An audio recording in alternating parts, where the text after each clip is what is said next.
So briefly to introduce people, we've got Sally Foote, who's VP of Marketing and Product from Go Compare and Look After My Bills. Polly here, who's here from and we've got Abby Sullivan here, who's here from Estrella Ventures. I'll let you explain what you do a little bit more. Perhaps we do that now. So maybe starting with you, Sally, just tell us a bit about how you got to where you are and into marketing. Yeah.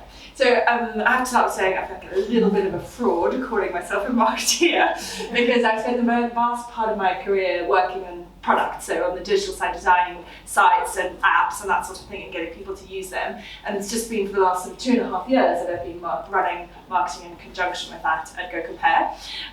So I look after the experience of the website, and then I look after all of our marketing, so brand, digital marketing, and then SEO, CRM, whole kind of thing. And what's been interesting, I suppose, about that is bringing those two things together and starting to see customer experiences very holistically, from the first time they see an ad about all the way through to the follow-up emails that we send them and worrying about those whole journeys.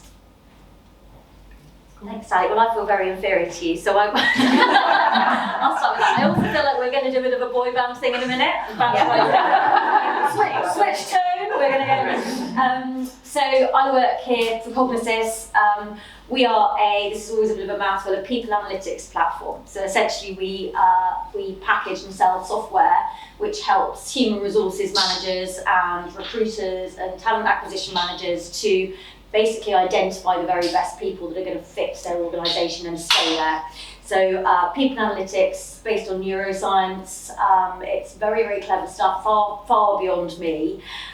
So to start marketing it was a really, really big challenge. And we've gone on a heck of a journey with it. We've just created a new website, and basically we're going down the route of it being much more palatable as part of a non-biased message, diversity and inclusion, basically taking all of that unconscious bias out of a recruitment process and really understanding people without that sort of painful, we were just talking about CV sifting and potentially missing the right candidate. Abby and I were just saying, you said you had nightmares about maybe I've missed the wrong person and that CV's in the bin. It gets rid of all of that. So that's our platform. My background is actually in hospitality, so to work in tech is like, what? This is scary stuff, but hopefully bring a bit of that sort of hospitality background into it and make it a little bit more palatable and easy and more approachable. I'll tell you a little bit more at the end, but we're essentially a B2B offering at the moment, but we are developing a B2C platform for job matching and skills matching later this year. So sort of exciting times for us and new products coming up too. Brilliant, thank you. Cool. I'm Abby. I'm the Chief Strategy Officer for Estrella Ventures. We're a strategic marketing technology agency, which means we help scaling technology businesses define their offering right from strategy all the way through to sort of implementation. So my team work as an outsourced marketing department. So we work with scaling businesses to build them up, build their infrastructure, set them on that sort of strategic journey, and then hopefully train up their staff internally so we can set them off on their journey. But my background, as well as Polly, is in hospitality. I fell into marketing, properly fell into it.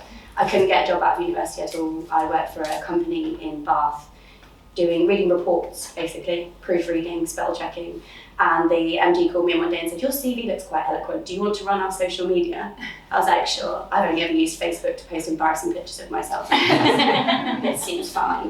So I did that, kind of worked out myself how to use the platforms, checked myself on some online courses. Google had their courses out there and did that. And then gradually got bored of what I was doing and looked at what other marketing channels there were and just kind of kept asking for more people and more resources and more little things that I wanted to learn until we built a marketing department somehow. And we brought more and more things in-house until we had a really strong marketing department. And then I met Tanya because my CEO met her on a train. That's how Tanya will always get all of her business. She doesn't stop talking. And then I worked my way up with Tanya through account management and kind of fell into strategy because I'm really interested in the logic behind things, the analytics, where stuff starts, how everything pins together, and making stuff sustainable and building it so that there is a logical journey to everything and it all pins back in and hopefully makes it more successful. Brilliant, thank you all. A couple of things that really stood out for me there is that nobody ever really has this sort of straight as an arrow career path. Like we all end up in careers that we didn't see coming. And for those of you on the boot camp, I know some of you, it's part of a career change or reconsidering where your skills are. The world of work is changing all the time, not least in the last 2 years. So take heart from what we're hearing here. Businesses are changing, jobs are changing, you're in the right place. So the first thing I'd like to ask you is, thinking about how things are changing, what have you seen changing in the world, including but not limited to pandemic, that has affected how businesses reach their audiences? Can we start with you, Sally? Sure. So it's probably worth me giving a little bit of context about how Go Compare thinks about their marketing. So when I arrived, the business is very transactional. It was go out, buy an audience, you spend lots and lots and lots of money on television to generate interest. All that interest goes into Google, where people are searching based on what they've seen, and then you buy all that traffic and you send it through a funnel and it goes out the other end. And that was literally how we thought about the business. And a lot of the marketing spend was primarily on TV. If you can avoid Go Compare ads, well done, because we spend a huge amount of money. But primarily on linear broadcast TV, right? That was historically what the pattern of the marketing looked like. And what we've been doing over the last 2 years was modernizing that way of thinking about the marketing. So not only changing where we were spending our money, so diversifying spend, we've pretty much maintained our TV spend, but increasing our spend across digital platforms, so reaching into areas like retargeting, which you're probably all familiar with. Again, I'm just going to judge from people going, no, yes, whether to expand on something. I'm sure everyone's familiar with that because it was pretty old hat by the time we started it. And then investing significantly in social as a platform. And I suppose what we were trying to do with that business was to drag it from what had been a very traditional approach to large-scale B2C marketing into a more modern approach, and we now run those two things side by side.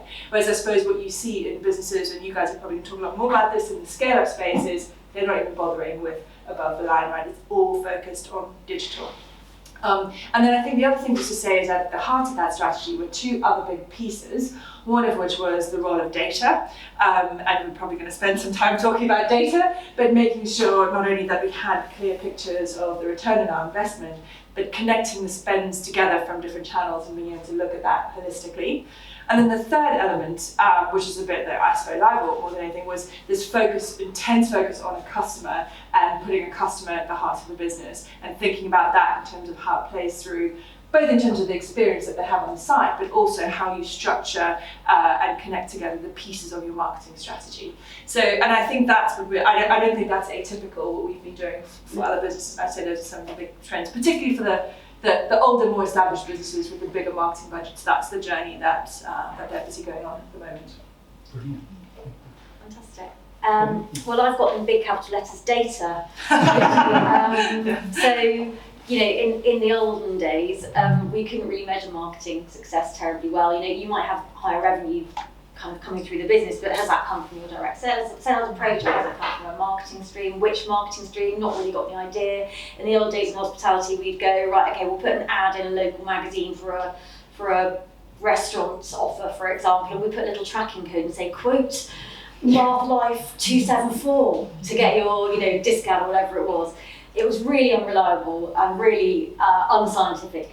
And now I think what's amazing, and I'm still learning, and all of you who've been on the boot camps, don't think that any of us know it all, because none of us have a clue. We are working it out as we go, and these platforms change weekly, monthly, daily, and we're kind of, would you agree? Like, we're kind of always, there's always something new to learn in the digital space. But I think what's wonderful is to be able to do some A/B testing on LinkedIn campaigns, for example, we're B2B, and to be able to see, actually, I'm generating leads from this stuff, but actually if I change that to a different image, I'm not generating anywhere near as many leads. And I think it's fascinating. So that's sort of kind of the, for somebody fairly non-scientific, I get quite excited about that, but that to me would be the biggest change and the refreshing one, actually. Yeah. That's great. Yeah, I came at it slightly differently. So I thought about trends with CMT as I thought, let's do something other than COVID, something other, not COVID related at all. And I thought, actually, there isn't anything. Because where everyone was working at home, talking completely digitally, it changed everything. Whether you're B2B, B2C, people were online at different times of day, people were struggling with different work-life balances, whether you're selling consumer products or you're selling to businesses. there was no longer this predictability of, well, people will probably open emails afternoon on Friday, so we'll definitely send them then. Or people will go online and shop on ASOS in the evening while they're sat on their sofa. Everything changed. All of the data was completely different and nobody really knew what we were doing. And I think the fallout of that has been much more advertising. I see a lot more, personally, I see a lot more advertising. I see businesses investing a lot more in their digital advertising as we're still trying to work out what those pieces are. How do we capture that as it's settled back into this kind of regime? There's a lot of, where there's more traffic, there is more competition. We still have to work out what those consumer behaviours are, whether that is business or B2C. And I think for me, the key trend that I've seen and what I think people are doing and should be doing more is personalisation. So this is where we put the customer right at the centre and try and understand what it is they want. How does that relate to the business that we have? How does that relate to our offering? And how can we communicate with them on, even if it's not a one-on-one level, it's something that feels like a one-on-one level to try and improve those conversion rates. So I think personalisation and getting through that data is definitely something that is increasing. Fantastic, that's really great to hear. I think some of these themes we're picking up in the boot camps, and some of them are kind of new ideas that we need to try and weave in there. So, digital marketing, one thing I'd really like to know is if there are particular tools, and we don't have to name products and brands, but are there methods, technologies, approaches that you feel you can't live without now, you can't imagine how you do without them? And then I'm going to ask a second question at the same time, which is there still an old-fashioned human-to-human method that is still a die-hard, that still hasn't gone away even with all this automation? So could I start with you, Abby, this time? Yeah, I'm in a name tool. It's HubSpot. Can't live without it. We have all of our clients on it. We have massive companies on it. I've worked with huge e-commerce companies on it, and I've also worked with tiny companies on it. Like 2 people running the business on it. It's because it has a free offering all the way up to a massive enterprise offering. And HubSpot it used to call itself a CRM. I think now it's actually referring to itself as a marketing automation tool. It does literally everything I need it to do from here to here. So it will store all of our data, if we have any data. It captures stuff and it will track your website, it will track your emails, it helps you build emails, you can build websites, you can build landing pages, you can build a social, you can have bots on it. But you can use as much or as little of this tool as you want. But the piece of it that I really can't live without, and our team certainly couldn't live without, is the workflow side of it, is the automation. It speeds up everything we do. If we wanted to run an email campaign that was 6 or 7 emails long, and we'd have to previously on MailChimp have that, MailChimp's in automation now, but previously it was sending out one email, looking at results, sending out another email, looking at results. It does it all for us. So what we can do when we work with sales teams is actually do half of the legwork and then just send them those converted leads at the end, go back and look at the analytics, change it a little bit and run it again. And all of that happens while our team can be working on other stuff. And we only really come back to it when it's run its course and to check in on it. So I think HubSpot for me is definitely, couldn't live without that. Old school, face-to-face. Tanya should be here because she would say that's the only way she likes to talk to people, to network and link. Meetings, we were talking earlier, like that's the one thing that's completely changed online meetings. But in terms of tools and doing things face-to-face, not sure. I would throw Twitter in the bin though. Controversial opinion. Fantastic.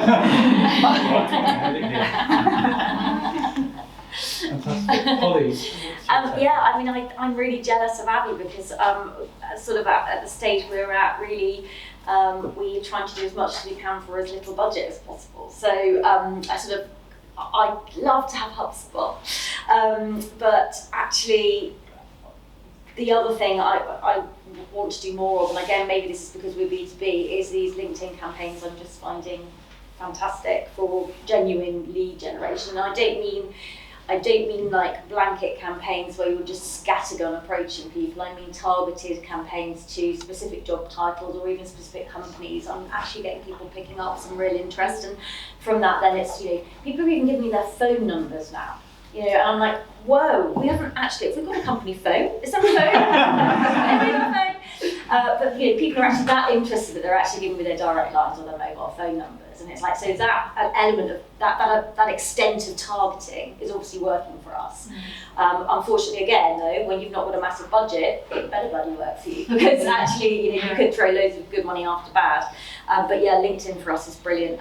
If I could, I'd be doing some lovely pay-per-click campaigning as well.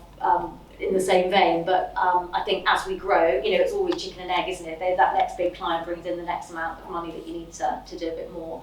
But actually going back to the old-fashioned way, I think it's this.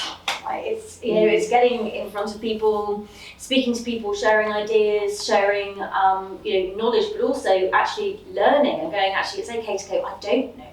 Who can do that better? Who's got experience? Actually, for example, TV advertising, I wouldn't have a clue where to begin with that. But it might be something we look towards for the B2C offering we're developing. And you think, well, great to know Sally, and go, well, actually, how do you approach this from the beginning? And how do I make my money stretch as far as possible? So, Not on TV. Not on TV. Exactly. Well, it's interesting and refreshing that you sort of change that strategy. But I think definitely the face-to-face expos, networking events, but the right ones, not just those networking events where you sort of show up to tick a box. In the old days, it was, absolutely. Where's the pizza? Yeah, exactly. Oh, interesting. So yeah, we're at a very different stage, I guess, which is quite nice to have the diversity of what our experiences are across the panel, because we use a lot of technologies and a lot of tools, and I can talk about it for quite a while. One of our most valuable is a econometric model that was built for us by some data specialists, and basically what that allows us to do is we put in how much money we plan to spend on TV, and it flows out beautifully exactly how many brand searches we're going to get on Google and what we can expect, and we can kind of basically pull our whole P&L from adjusting our TV numbers. So that is absolutely business critical, essential tool that we cannot run our business without that tool. And we work really closely with these data specialists to be able to maintain it and to make sure that it remains accurate. And the challenge over the last year or so has been evolving that so that we can build in our digital channels and we can understand the impact of the different channels on each other. And so how our Facebook marketing is either reinforcing TV or vice versa. So that's one of our big ones. But the other thing I'd say is, Google's suite of technology now is extraordinary. And if you are in the privileged position as we are to work very, very closely with them, we have like a team of 5 people at Google who will pick up the phone whenever we're at. Amazing. I've never seen anyone else. It's incredible.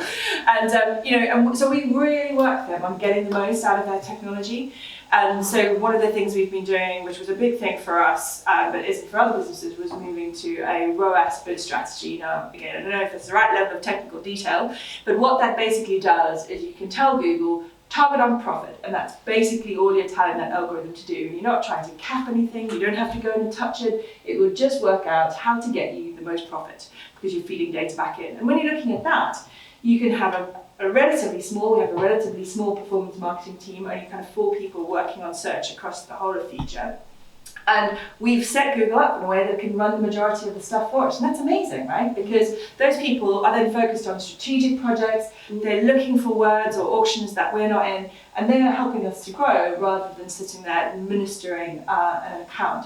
And so making sure that even if you don't have access to Google, you are keeping your teams up to speed with what's going on. Google do a lot of free events, and they do a lot of kind of academic certification and stuff, and then allowing your teams to network with people who might be using new methodologies or who've done the hard work of trying out a new bid strategy, for example, is 2 of the things I'd say are essential to us. And then I think you said probably a lot about the sort of offline stuff. We still do a lot of PR. And it is one of the oldest methods in the book. We don't spend nearly as much money on that as we do on anything else, but it's incredibly effective for us because it's a cornerstone of building trust with our audience, so that when they see our ads on TV, they've heard us quoted in The Guardian, hopefully. A little bit harder to get into The Guardian than some of the other publications, it has to be said. But they've heard us talking out on issues that are important to them. They've seen us defending consumer positions, and all of that stuff is another cornerstone which underpins and reinforces the impact of the ads that we put on TV and whatever else they might see elsewhere. Fantastic. So much good stuff in there. Thank you all. So if we leave technology aside for 1 minute and talk about people, we've got a lot of people in the boot camps who are looking to start a career in marketing. What do you look for? Now, I know that in some cases you're working at quite a strategic level, so you might have to kind of teleport yourselves into a smaller business mindset, but what sort of qualities are you looking for? What are you looking for in people to join marketing team, given that, as we've said, the number of skills you have to try and maintain awareness of is quite mind-boggling. What are qualities that help? Can I start with you, Polly? Yeah, I think it obviously it depends on the role. So my team's pretty small, I'm guessing, compared to yours, Sally. So there's 6 of us. So somebody will be doing digital marketing, somebody will be doing PR, and probably sort of crossing over into a bit of data analytics and various things. I have 2 designers, who are graphic designers. One is a user experience designer who will basically do the work on the platform that we sell, and the other is who is very much a sort of outreach graphic designer. They work very closely together, and of course the brand has to be consistent across the 2, but different qualities in them. I think probably the one thing I came up with looking at this was actually that the best thing to have in marketing is probably a thick skin. I think it's so subjective, like especially in design work. So what if we designed up an ad, it might very well be that the CEO saw it and goes, "That's absolutely awful. I don't like it." But then actually it could be really successful for the market. And I think it's about that trial and error and being really capable of being reflective on what it's saying, being reflective on what you were trying to achieve in the first place. And again, going back to what you said about being more customer centric, like what do they want to read? It's very easy for especially CEOs of small businesses and managing directors and people who are very used to, from a small business stage, being in control of everything, to sort of put personal taste into things, whereas actually that is not necessarily the right way to go. It might be genius, but I bet you have that problem with some of the people you work with. It's like, no, but I don't like it. It doesn't matter actually. That really doesn't matter. Yeah. And the other thing I said is you kind of need 2 things. So you sort of need somebody who is capable to have the chaos and the order. So for me, it's all about strategy and planning, but also being able to be creative and be confident with throwing ideas around and brainstorming. And, again, we were just mentioning before how very much more important it is for a marketer to be in a team together in an office. I feel like our software developers worked so much more productively from home because there was no white noise, whereas we all needed to be in a room. We needed a whiteboard and a pen and markers, so. Probably says something about marketing anyway. Yes, probably. Yeah. On that note, shall I shut up? No. I tend to go on and on and on. Do you want to follow on that? Because yeah, it's very similar. It's exactly that. I think one of the things I thought about it and said curiosity. Yeah. All the people we hire are curious. It's about not actually going, okay, well that campaign died. Why did it die? Let's have a look into it. And also, this hasn't worked, what could we do more? What have other people done? It's the natural instinct to go, okay, what else is out there? What could we do? And also, let's have a look at what we've done. It's curiosity or analytical skills, anything like that. The actual desire to do that. If that's not there, you have to spoon feed people, and it's painful having to keep coming up with stuff when you're not necessarily the one who's managing that account from an agency perspective, but it's hard. So people thrive in our organisations and organisations that we work with who want to challenge it. And I'm not asking people to say, chuck in crazy ideas all the time, but challenge what we've done, look at what other people are doing, look at the results. That's a really valuable skill. And life experience. In terms of qualities, I think people with, I'm biased, hospitality backgrounds, we've always worked with amazing people from hospitality backgrounds. I think there's something in it, certainly from an account management perspective, even from an internal marketing manager perspective, that ability to understand, be empathetic to your customers, to your internal people, to put the extra bit of attention to detail on it, to know that you can change things in the way that you approach stuff. You can completely, in hospitality, you can turn somebody's day around in the way that you serve them that meal or you serve them that drink. It's not that different in marketing. If you put that effort in, you're curious, you understand the reasons behind it, you understand what your customer wants, and you have the drive to deliver that experience. It's part of the battle, I think. Yeah, well said. I laugh because that is exactly what I was going to say. Is curiosity is such a powerful word, isn't it? And I think it's something that we look for, or I look for in hiring my team, but it sounds like a lot of other people do as well, because you want someone to not believe they're right, because they might not be right. They might be right today, and they might not be wrong. They might not be right again tomorrow, because things are changing so continually. But I also find, so to build on coming back point, is like I find curiosity a really useful skill in any team, because I think, when you're feeling angry or you feel like you're right, if you bring curiosity to that conversation, you have a totally different quality of conversation. And I find it a really good cornerstone for building strong, inclusive, and productive teams, is if you have curiosity at the heart of it. So I'd say curiosity is very important for a marketing career, but actually it's very important for a career. And then the second thing I'd say is, say 10 years ago, you got into marketing because you were a creative and you had an opinion and you had a vision, or that was the kind of primary driver into it. And now marketing is not about opinion anymore, and there will still be people who have opinions all over the place, but actually the data gets to decide. And so that is a very different mindset to come at marketing with, is I'm not going to get to decide, my boss is not going to get to decide, the data is going to tell us. That data is coming from consumers and how they interact with our content, or how they interact with our ads, and the impact that it has for our business or our cause or whatever it is you're marketing. And you have to be interested in data. If you want to be a modern marketeer, you need to be interested in looking at it, understanding it, playing with it, digging through it, because it's fundamentally going to be a part of what you do. And in some ways it's reversed in that the creative drives from that. So one of our other businesses, Look After My Bills, had huge success building the whole business, just got built on Facebook. That was the only channel that they did that on. And they did that just by producing literally hundreds of thousands of variants of content. So they would produce one ad and they'd make 10,000 versions of that, run that for 2 weeks, keep the top 100, narrow it down again, and that is literally how they did it. Very little. The creative was an important part of setting the vision and the brand identity and so forth, but actually it was data that drove the creative decision making. And I think that's fundamentally what marketing is about nowadays, and so you've got to love data. What fascinates me about there's a couple of almost opposing views, because when you talk about hospitality, it's quite an intimate, direct, you're in the firing line with the customer, right? You have to deal with that happiness or less so. And then at the other end, we're letting decisions be made by data, which seems like the furthest away you can get from human contact. And yet, I guess when you've got huge volumes of data, it's telling the truth about what people really want. Often we don't know what we want ourselves, and yet our behaviours, which are tracked and aggregated and munched up, are telling the truth about us that we don't know. So it becomes intimate again, even though it feels like it.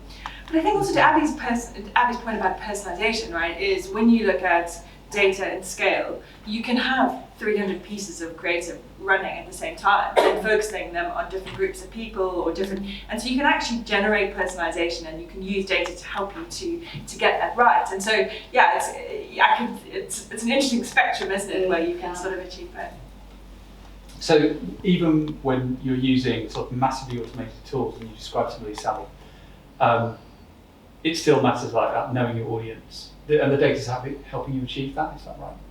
Yeah, absolutely. We do a mix of stuff. So we look at a ton of data. I'm not going to labour that point even further. But we also do a lot of work with customers. So all of my team do what we call customer contact hours, which means customer services, listening to calls. They look at emails. They get involved in research. We do at least monthly, but previously kind of weekly sessions where we'd have 6 or 7 customers, very small group, coming in for one-to-one conversations, or doing calls with one-to-one conversations about aspects of our service or aspects of our marketing. And that's incredibly useful for finding little insights or nuggets that you can then validate on a larger scale with a bigger audience. And so all of that absolutely critical to finding the place you're going to go with the breadth of your campaign, or where you're going to use data to narrow what you're focusing on. Fabulous. Thank you all for that. That's really illuminating.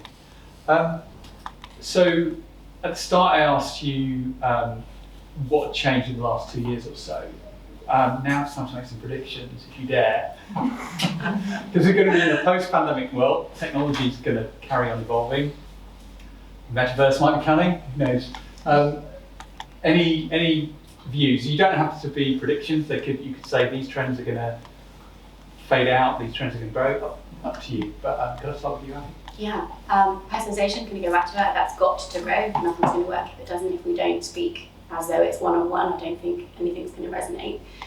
That having been said, I think we're going to massively struggle with data moving forward. There is a lot more of people wanting to own their own data. People, as in consumers, are very conscious about their data. They're getting more conscious. I think was it Generate Ads or somebody who was on Dragon's Den, they're local, they're in Bristol, you know, who are working with consumers to own their data as part of the ads that they see, and then they're paying so Generate are helping consumers to earn money from businesses seeing their data. So they're no longer just able to access their data from what they see. People are actually charging to sell data. I can sell my data to ASOS if I want to. If not, they can't have it. Yeah. So there's this balance that's going on, and I think there'll be a lot of tech that will come out the back of that. We've worked with analytic companies who are having real problems with like first-party data, with cookies. People are taking control of what we can see, what we can't see, and how we can use it. That's massively going to change. I mean, even Apple, the other day, that new release, we can't see people's open rates as much as we could before. You can hide your email address, you can hide who you are, you don't even have to put your name in anymore. Apple will hide it all for you. They're going to own everything in the world, ever. Yeah. But yeah, I think that is going to throw up some new technology. It will have to throw up new ways of doing things. It will throw up new businesses. But I think it just puts the consumer, whether that is a business or an individual, in charge of everything, which completely switches the playing field in terms of the tech that's available now. Interesting. Polly, what's your... Yeah, I mean, yeah, really interesting because we house a lot of people's data. And obviously at this stage we're very conscious of privacy policies and GDPR compliance. However, that I think for launching a new B2C product later in the year is a massive consideration for us, and we need to be very careful about that. However, some of it's really, really good for us in that the companies that we currently work with have never owned those people, those candidates, whereas actually there's a sort of company view that they do, that they've sort of brought them to the platform, and actually this is only good for people, right, in the end, and that's sort of what we're about. I think the personalisation thing really is what I was going down the line of. So, the next generation don't want to see perfect images and beautiful perfection advertised. I think it's much more about messaging, and it's sort of why we've gone down the diversity and inclusion route with our messaging, because it seems to get much more resonance than people analytics. It's actually just it's about people. It's about actually what this can mean for society as a whole. And I think again, you mentioned about the PR side of things and how that gives you credibility and just sort of backs up what your messaging is. But it's about caring about those consumers, and I think a lot of that messaging is going to be a little bit softer. Yeah, that's what I think will happen. Very interesting. I mean, I agree with both those points. I think one of the worries about the stuff that Abby was talking about in terms of first-party data and so forth is that the big companies like Apple and Google will land up with these pools of data about who know everything about everyone, and that it'll be a real challenge for businesses, increasingly smaller businesses who have less first-party data, to operate. And I think there's a real kind of both consumer and policy challenge coming in that whole space. So I'm not going to build on that point any further, but the one that I was thinking about is, if anything over through COVID, the QR code has come into its own. Like 10 years ago, marketeers were like, ooh, look at this thing, what can we do with this? And everyone was like, the product was like, no. And now everyone, from my 6-year-old daughter to my 75-year-old mother, knows how to connect a physical and a digital experience using a QR code. Yeah. And that is really interesting, right? Like we've been trying to get the public to think about that for 10 years. And I'm really excited to see the creativity that might come from that, right? So what are the different connected experiences that will come once we've finished scanning out down there, checking apps and all that kind of stuff, now that that's going to be exciting. So that's what I'm looking forward to. I think that connection between digital and physical, and then between different marketing channels is where we're going to start to see some interesting innovation. We're working with Sky as part of their kind of innovation thing on looking at VOD and how ads get injected into VOD, and actually could you personalize your ads on your playback? So when you're watching something of Now TV, can you tailor what ads you're being shown in there?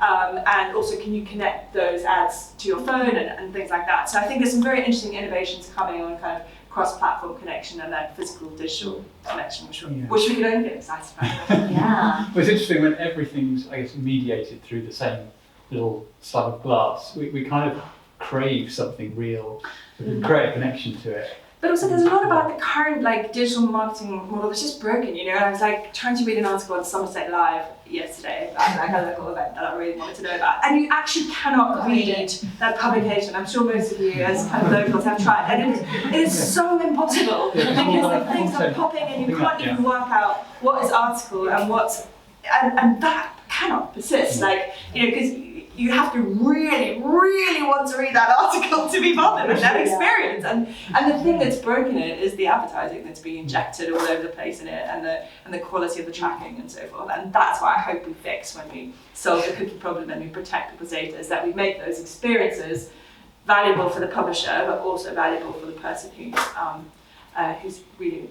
That's great. It's great to hear, because even you talked about some of the really advanced ways you're really using automation heavily to drive, but you are recognising the problems that it can generate, you know, because you're all consumers as well, right? You know what it's like being on the receiving end.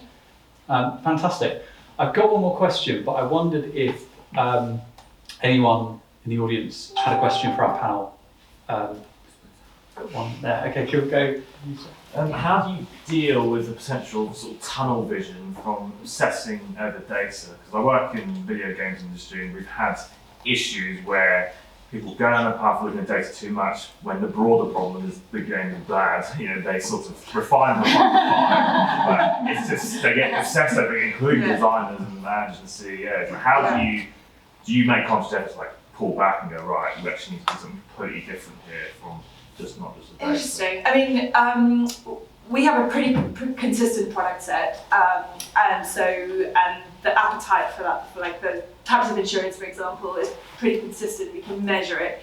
So we would be using like market data to support if one of our campaigns wasn't, let's say people suddenly stopped buying our pet insurance or stopped coming in for pet insurance, we'd be like, okay, what's going on in the market? And so we'd want to understand, are our competitors having the same challenge? Are the searches up on Google? So we'd look at a broader data set if something was off. If the product was just fundamentally bad, then that would still be my job. Unfortunately, we'd have to go back and look at the user experience. We'd look at, and we might do some testing at that point to say, okay, like, is our pricing wrong? Like, actually have Compare the Market got a really good deal on pricing for pet insurance at the moment, and actually we need to go back and look at who we've got available in our panel. But our business is very established, and the core mechanics of when something goes wrong, we know like this is the formula of stuff to go and have a look at. But I don't know your business very well, but it sounds like that's a situation which in other business I've worked in, we turn to customer testing to see what the feedback was. Is it like a total dud product, or are there things that aren't working about it, or is there a problem in my acquisition journey that's meaning we're just underperforming? I think that's helpful. Yeah. I don't know whether you guys want to build any of that. Well, I come at it from a smaller business perspective, I suppose. So we, strategy, so I'm blessed, but we build strategy into everything that we do.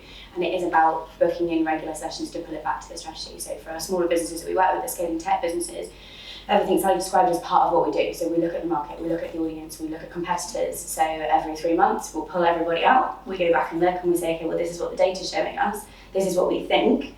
Are these things still aligned? If this isn't working, then do we go back and look at the audience? Do we do this? Is the value proposition right? Are we even talking to the right people? So we just implement a regular cadence where we have to pull out and go and look at all those various things. And we do exactly the same thing. So we'll have a leadership meeting, a commercial meeting sort of once every couple of weeks, and just look back at that. What was the original plan here? Yeah. But actually, I don't think we analyse enough data. We haven't got enough people to analyse enough data. We could analyse a lot more, but I haven't got to the tunnel vision stage yet. Or at least I don't think I have. Maybe I'm in the tunnel, who knows? Fantastic. Thank you. Violet, you had a question. Yeah, I just wanted to ask what an average day or week would look like for you. Like how you are positioned, so I'm just curious. Who would like to go at that? I'm interested to know what Sally's I can tell you what an average week looks like. It's probably going to be quite dull. We do like a leadership team meeting every Monday where we look at the performance from the weekend and we'll agree kind of what the top priorities are for the week. And then I follow that up with one with all of my direct reports. So I will look at what we're kind of planning across the week. I spend a lot of time in one-to-ones. So when you get to more senior management, as many of you will know, you spend a lot of time just managing your team and not very much time training the business. And then we have a number of kind of key training meetings through the week, which is where we look at performance across the whole, and there'll be a number of other meetings going on through the week where they're looking at performance. It's a very performance-driven business. And then some of the other types of things that we'll do is we'll have strategic conversations around areas we might be looking at. So we'd say like, oh, this week we're going to do a deep dive on pet insurance. I'll just go back to that example and have a think about how we might grow that or build it out. And that'll involve a number of different people from around the business looking at every aspect of it, from our partner relations to marketing to product, and a lot of my team will come into that. I spend a lot of my time in meetings on Zoom. Yeah. Polly, how about you? Yeah, I mean, I think there's not really a typical week when you're in a scale-up because you sort of pulled in lots of different directions. But I do spend an awful lot of time doing meetings with my team, and basically I'm sort of the strategist now. So I sit back and go, right, what's the big picture, and how does that then feed into each of the individual roles? I spend time doing things right the way from writing marketing plans through to literally critiquing artwork and kind of picking up on spelling mistakes. And there's not really a typical. Essentially, it's my responsibility. So, every little thing. And I think the main thing, though, if I go back to the sort of strategy thing, is planning and avoiding that tunnel vision thing in this way, not with the data, but actually stepping back and saying, right, what did we set out to do? And are we actually on track to do that in a timely manner, in a cost-efficient manner? And how are we going to measure whether that works or not? And that's basically a lot of what I do day to day. Chaos. My ideal week and what my job really should look like is actually exciting, and I love it. It's working with different, because we're from an agency, we are an agency, so we work with loads of different technology businesses, and my job is to be sort of the first person that goes in there and pulls everything apart.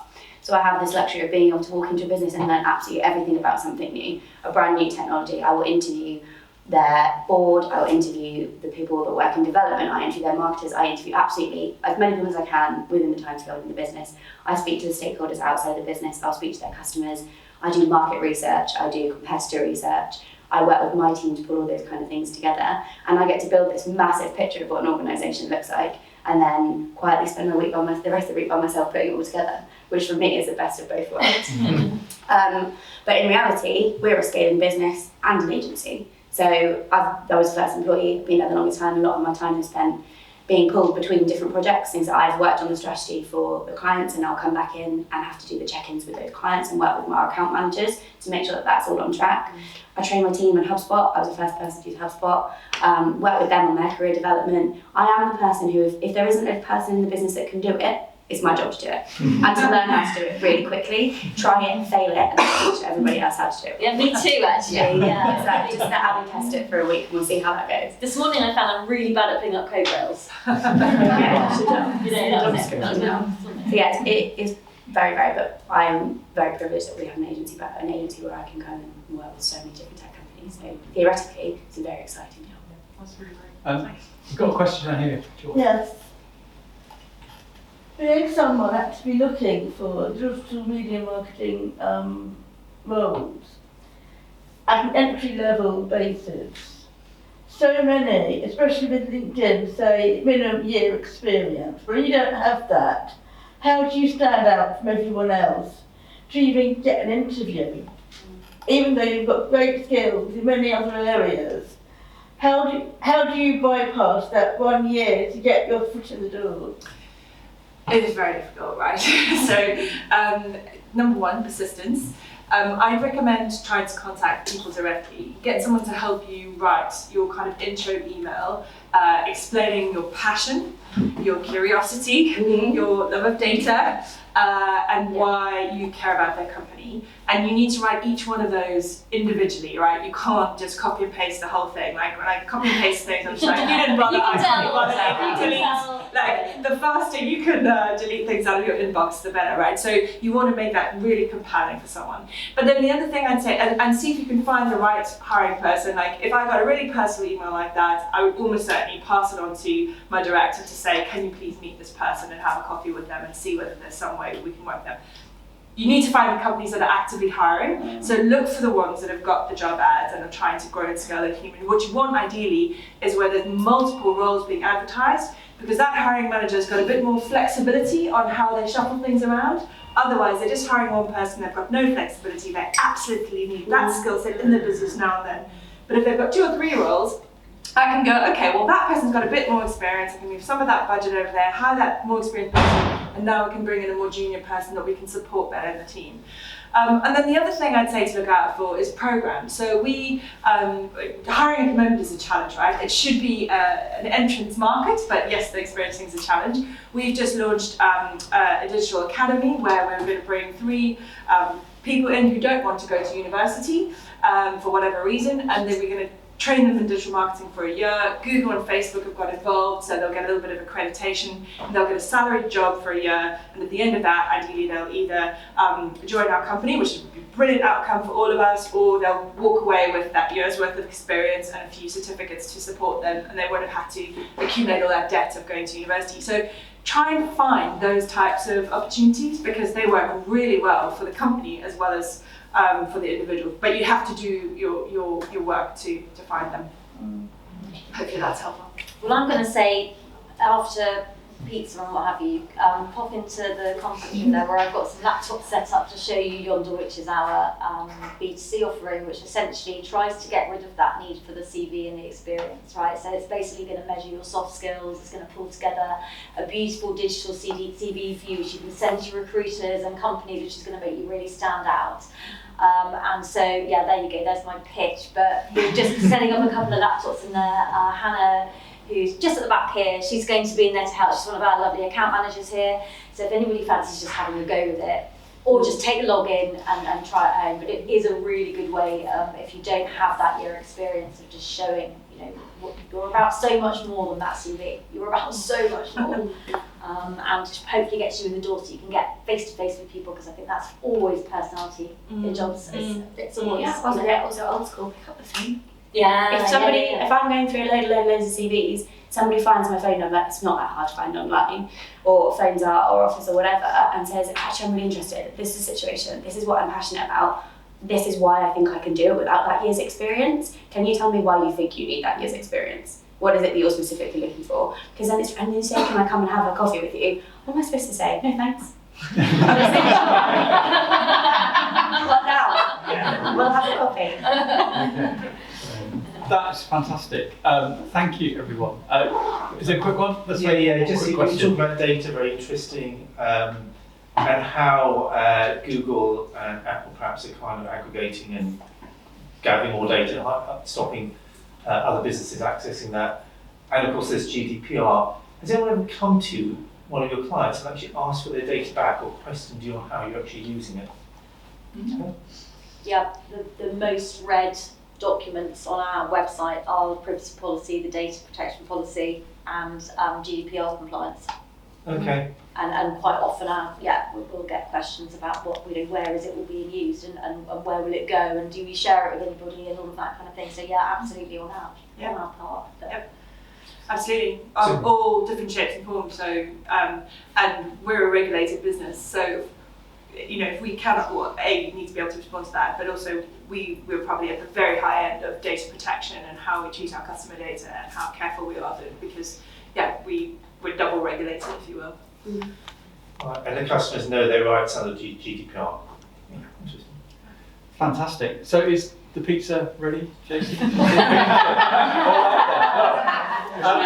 Holly, did you sort of see a little bit? Yeah, no, don't worry. I just want to thank all of you for coming to see our offices as well, because it's nice to get people in the building. You know, these face-to-face events are really important, and we hopefully will do more and more of them.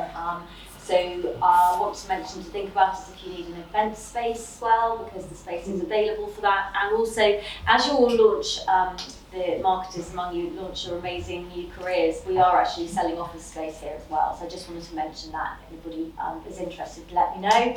And finally, yeah, I did mention go in and have a go on Yonder and see what's what. But first of all, get yourselves some beat fun. Thank you so much for having me. Thank you.